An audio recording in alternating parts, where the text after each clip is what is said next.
Ok, pessoal, mais uma aula prosseguindo eletrostática. Esta é a parte 2 da aula 3. Falaremos sobre propriedades do potencial elétrico, superfícies equipotenciais e potencial elétrico em um campo elétrico uniforme. Preparados para anotar? Vamos começar!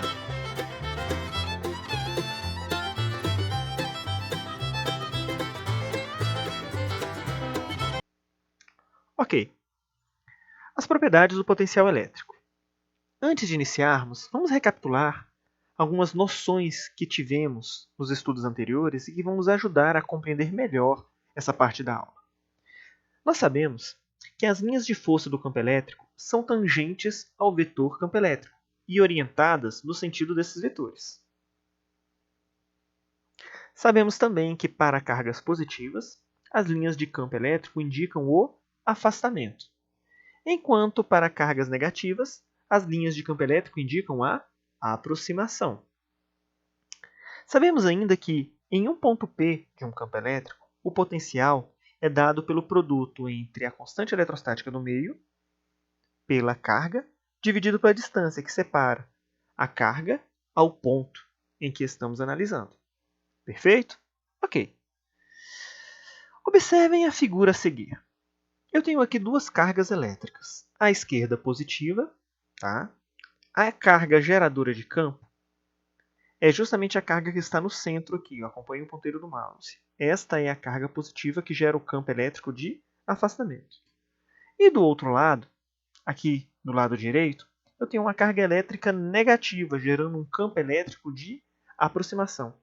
Como nós falamos no slide anterior, vejam que as linhas de campo elétrico para a carga positiva indicam o afastamento do campo, enquanto que para uma carga negativa, as linhas indicam a aproximação desse campo. Ok. Eu marquei em cada um dos campos elétricos gerados dois pontos. O ponto A e o ponto B, na situação da esquerda, e o ponto A e o ponto B, na situação da direita. Se nós observarmos a seguinte situação, pego uma carga elétrica de prova mais Q e coloco ela no ponto A. Percebam que vai surgir uma força elétrica de repulsão, olha ela aqui, movimentando espontaneamente a partícula, a minha carga de prova mais Q, do ponto A para o ponto B, em razão da força de repulsão elétrica. Entretanto, na figura da direita, eu peguei e coloquei a carga elétrica mais Q no ponto B. Agora aqui, espontaneamente, a força elétrica move a carga de B para A. Pessoal, cada linha tracejada que está rodeando aqui a minha carga menos Q e do outro lado aqui da esquerda, a minha carga mais Q, são chamadas de superfícies equipotenciais. Tudo bem? Todos os pontos que estão nessa superfície apresentam o mesmo potencial. Se vocês observarem, todos os pontos aqui nessa circunferência externa, onde eu estou marcando com o mouse, elas estão à mesma distância da carga mais Q, considerando, é claro, que eu tenho aqui uma circunferência, certo? Bom, vamos lá então. Quais conclusões nós podemos chegar da análise anterior? Primeiro, para uma carga positiva, sabemos que o ponto A está mais próximo da carga do que o ponto B, então a distância de A é menor que a distância de B. Portanto, o potencial de A vai ser maior do que o potencial de B. Significa que, se uma carga de prova positiva for colocada em repouso no ponto A, haverá um movimento espontâneo de A para B em razão da força elétrica de repulsão. Pessoal, a força elétrica vai realizar trabalho sobre essa partícula, movendo ela do potencial maior espontaneamente para o potencial menor. Agora, se for uma carga de prova negativa e ela for colocada em repouso no ponto B, observem que a força elétrica de atração vai mover a partícula, a carga de prova negativa, de B para A espontaneamente. Vejam que a força elétrica de atração aqui vai realizar trabalho também, movendo a partícula de B para A. Bom, vamos ver a situação da carga geradora de campo sendo negativa.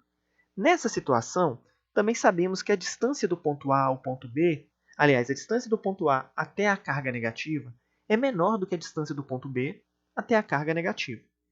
Mas a carga negativa ela vai gerar nas proximidades dela um potencial elétrico muito grande negativo. Significa dizer que se eu tocasse na carga, a princípio, seria o mesmo que admitir que o potencial naquele ponto que toca a carga seria infinitamente negativo. Mas eu não estou tocando a carga. Eu estou em um ponto próximo à carga. Uma carga negativa. Então, o potencial elétrico próximo a essa carga negativa vai ser menor do que o potencial elétrico no ponto B, que está mais distante. Tranquilo? Ok.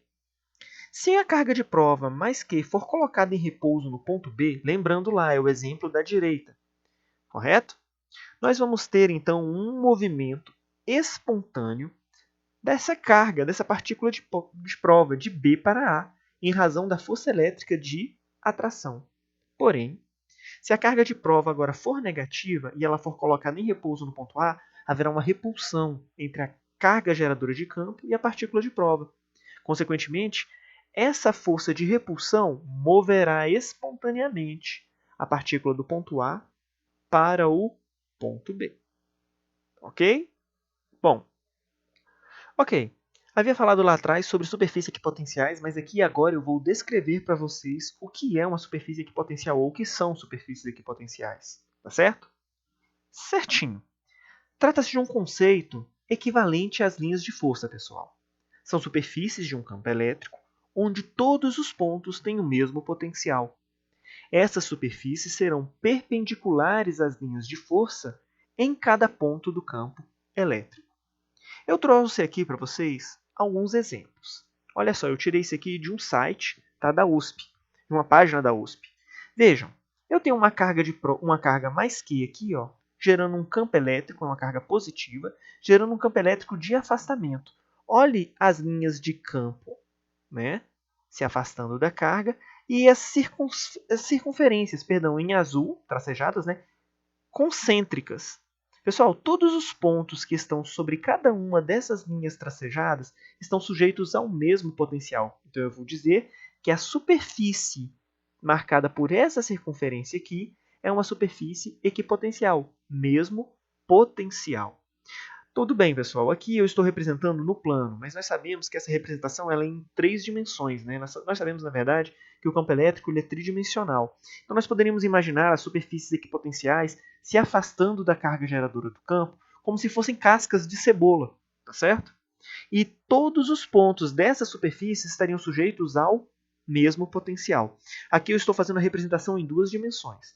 Bom, do lado direito aqui, eu tenho a representação das superfícies equipotenciais em um dipolo elétrico, onde eu tenho à direita uma carga elétrica negativa e à esquerda uma carga elétrica positiva. Observem aqui, ó, em azul tracejado, as superfícies equipotenciais em um dipolo elétrico. E aqui, pessoal, nós temos a superfície equipotencial em campos elétricos uniformes. Um campo elétrico uniforme é um campo elétrico em que, em todos os pontos, sempre vai ter no interior desse campo mesmo módulo, mesma direção e mesmo sentido para os vetores campos elétricos. Então, todos os vetores campo elétrico no interior dessa região vão estar orientados da mesma forma e apresentarão o mesmo módulo. Aí nós representávamos o campo elétrico uniforme como linhas paralelas com o mesmo sentido, correto? Igualmente espaçadas. Agora, olha só. A superfície equipotencial, como nós falamos, ela será sempre perpendicular às linhas de força. Tá? Eu vou voltar no slide anterior rapidinho. Se vocês observarem, olha só. Ao redor dessa circunferência aqui, eu tenho as linhas de campo. Na verdade, eu tenho as linhas de campo deixando essa superfície, essas circunferências tracejadas. Se vocês observarem, as linhas de campo elas serão perpendiculares às superfícies equipotenciais. Tá? As linhas de campo são radiais e elas fazem ângulo de 90 graus com as linhas que marcam as superfícies equipotenciais, tá certo? E não vai ser diferente aqui, pessoal. Eu tenho a superfície equipotencial, as linhas de campo em vermelho e a superfície equipotencial perpendicular a essas linhas de campo. Nesse desenho aqui, que eu tirei do site Brasil Escola, eu tenho o seguinte. Eu tenho o potencial A maior que o potencial B, maior que o potencial C. Tudo bem? Perfeito, né? Olha, somente em campos elétricos uniformes, as superfícies equipotenciais são igualmente espaçadas entre si, tá certo? Já que eu falei sobre o campo elétrico uniforme, é importante nós tratarmos do trabalho da força elétrica nesse campo elétrico uniforme. Nós sabemos que o trabalho é a força vezes o deslocamento. Nesse caso aqui é a força elétrica vezes o deslocamento. Mas nós também aprendemos que o trabalho da força elétrica é o produto da carga vezes a diferença de potencial elétrico, a DDP. Mas quem é a força elétrica? Ela é a carga vezes o campo elétrico. Fazendo as substituições, nós verificamos que a diferença de potencial no interior de um campo elétrico uniforme pode ser determinado como produto do campo elétrico vezes a distância entre esses dois pontos. Galera, aqui eu posso afirmar para vocês uma nova unidade de medida para o campo elétrico. Qual vai ser essa unidade de medida? Volt por metro. Tá? É possível termos problemas em situações em que o campo elétrico vai ter como unidade de medida, Newton por Coulomb. Em outras situações, volt por metro. Tá certinho? Perfeito, pessoal. Fechamos o que faltava da aula de potencial elétrico, né? Energia potencial elétrica e trabalho da força elétrica. Eu agradeço muito a presença de vocês. Deixarei na sala de aula do Classroom a indicação dos exercícios para vocês fazerem, tá certo? E nos vemos na correção desses exercícios. Até a próxima!